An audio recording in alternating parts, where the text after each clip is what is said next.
Last year we found ourselves in a very strange situation. We were told to stay at home and not travel. And a few days before the world went into lockdown, I travelled to Sweden. And I found myself stuck there, isolated. And then I met the red squirrels. It was the first time I'd really seen red squirrels. And I soon discovered that they were utterly adorable and very charismatic.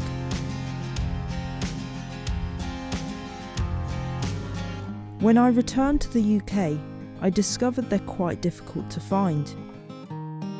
Grey squirrels were introduced from America over 100 years ago and rapidly spread.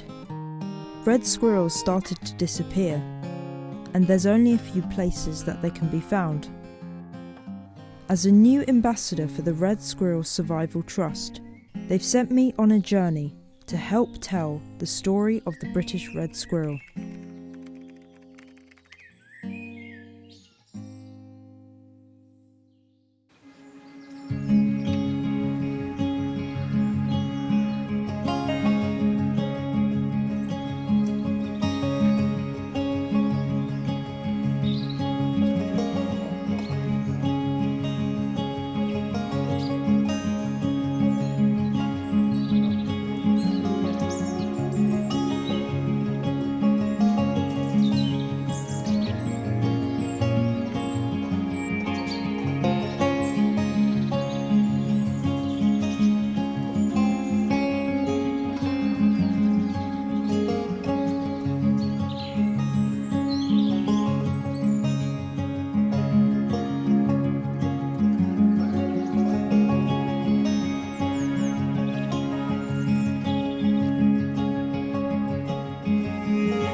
To begin my journey, I've come to Forest Howe Guest House.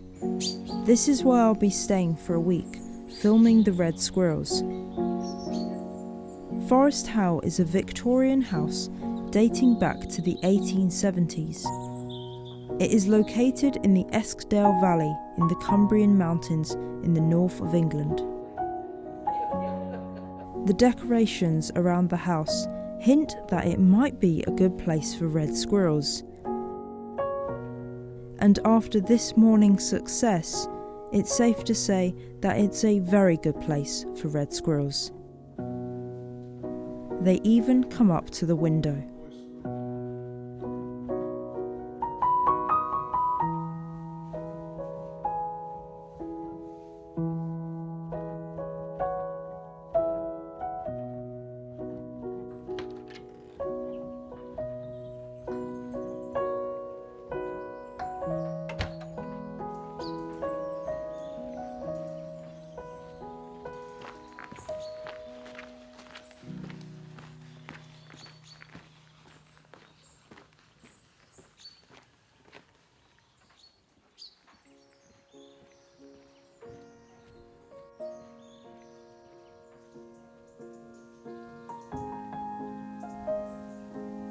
This morning I'm heading to the woodland to film them in their natural habitat.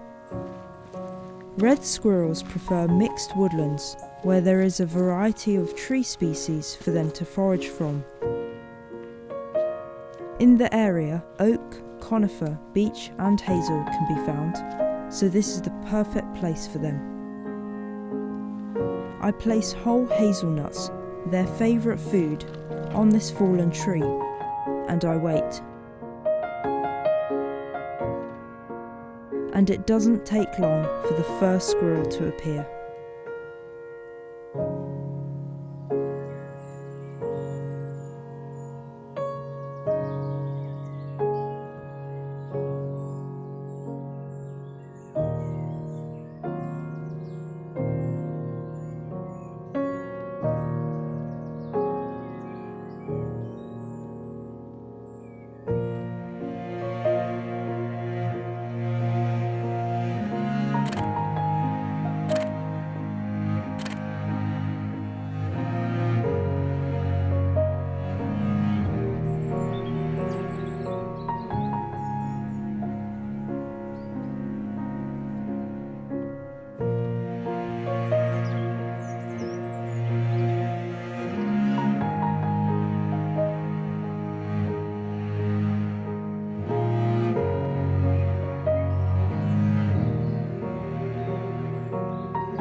They effortlessly dart around the forest, disappearing for several minutes, and then reappearing from nowhere next to you, like little forest elves.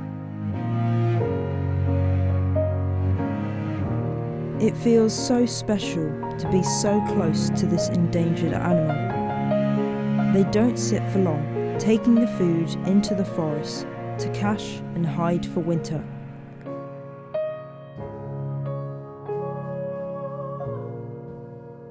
But then they take a hazelnut and look at you almost to say, "This will be my last for today," and they disappear.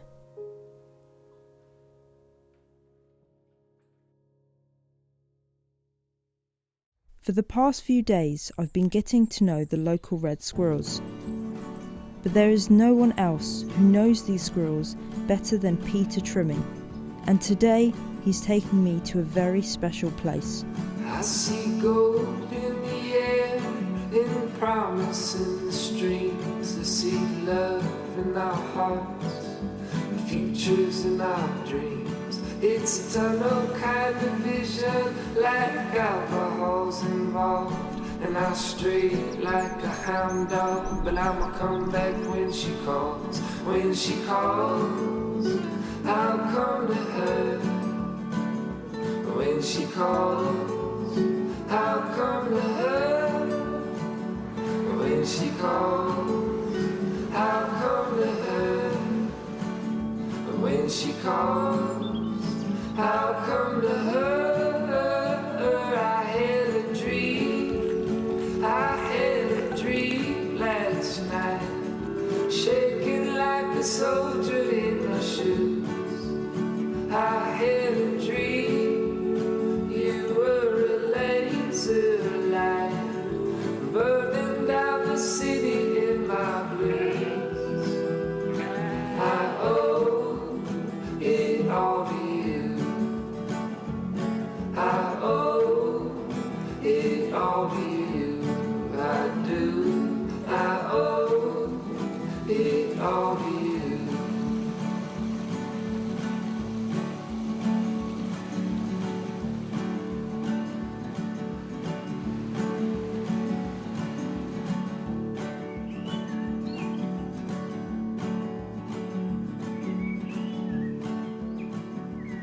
We've just arrived into Peter's forest, and as we walked in, a red squirrel ran in, so we definitely know there are red squirrels here. And it's really cool because Peter hasn't actually seen a red squirrel here for a couple of months, and I believe there's a red squirrel behind me, so we're going to go and try and get some footage of the red squirrel.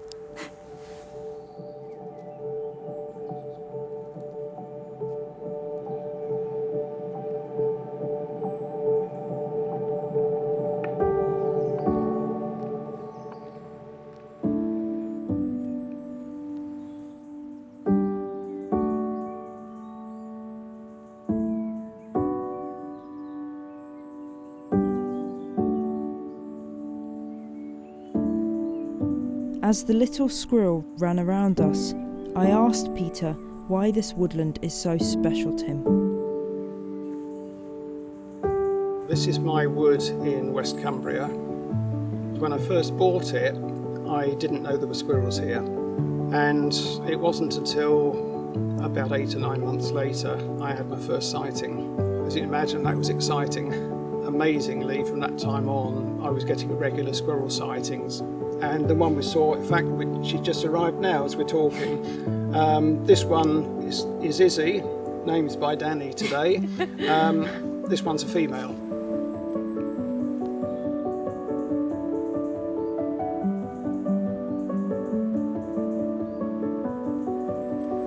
We had a family get together and Dad suddenly said, "Oh, look, a red squirrel."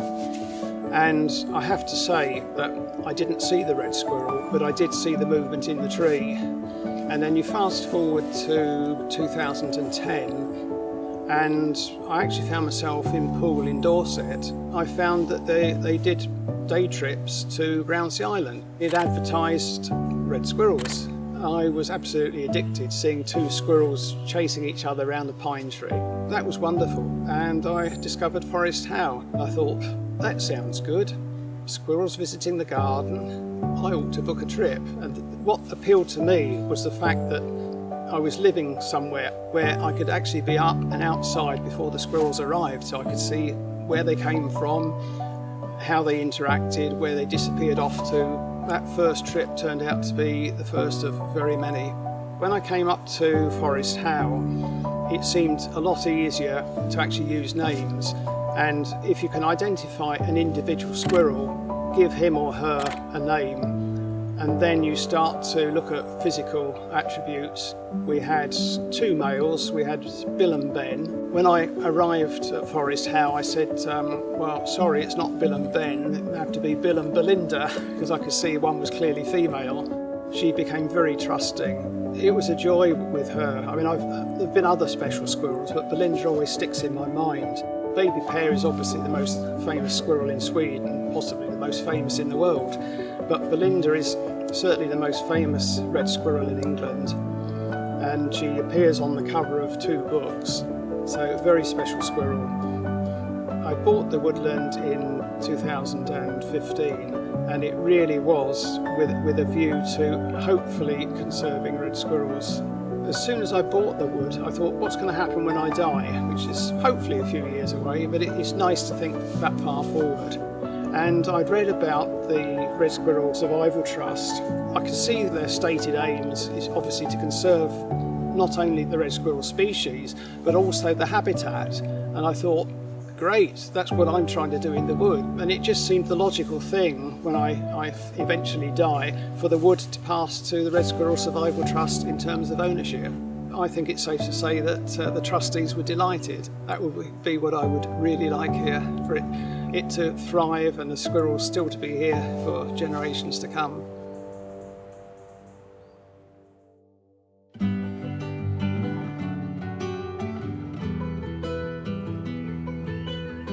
It's my last day today, and I've headed to a woodland that was selectively cleared several years ago. The red squirrels had relocated, but they've moved back, suggesting the remaining trees are able to provide enough food to sustain them. This is my last chance to see them, and I've been told there's a very unique red squirrel with a blonde tail that I hope to see.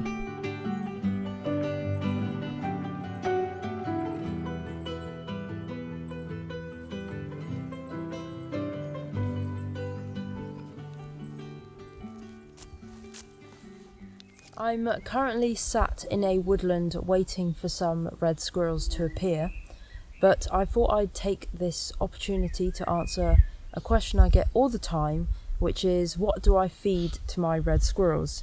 And I've got a couple of things, but the most favourite that I found that these squirrels like is whole hazelnuts.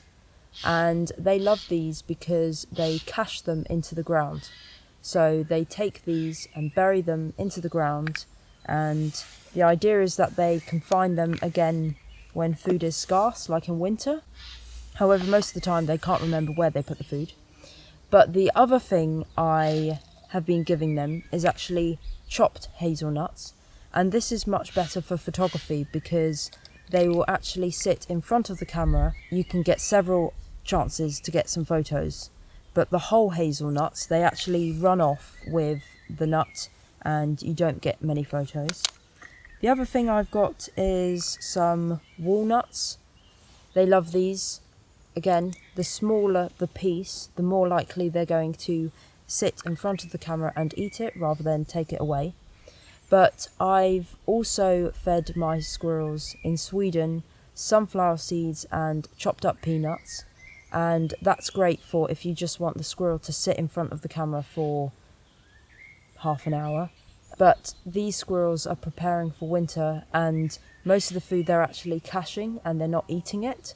But in winter, when it's covered in snow in northern Sweden, they actually try and eat as much as they can, and they're not too bothered about caching it. But for now, I'm waiting for the red squirrels. I've got several hazelnuts dotted around, so hopefully they turn up soon and I can get some photos. This is the part of wildlife photography you don't see: the waiting. After 6 hours of no squirrel sightings, I was wondering whether to give up for the day.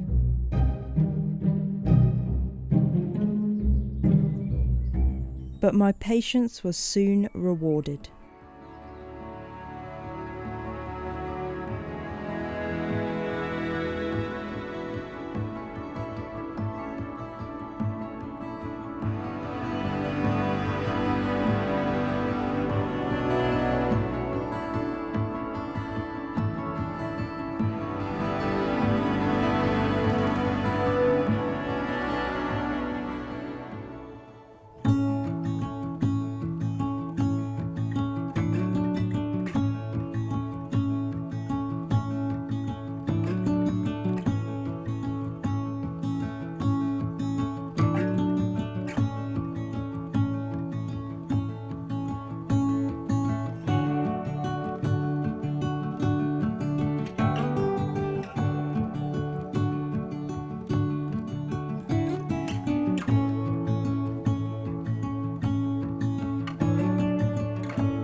What an incredible week it has been to find the British red squirrel.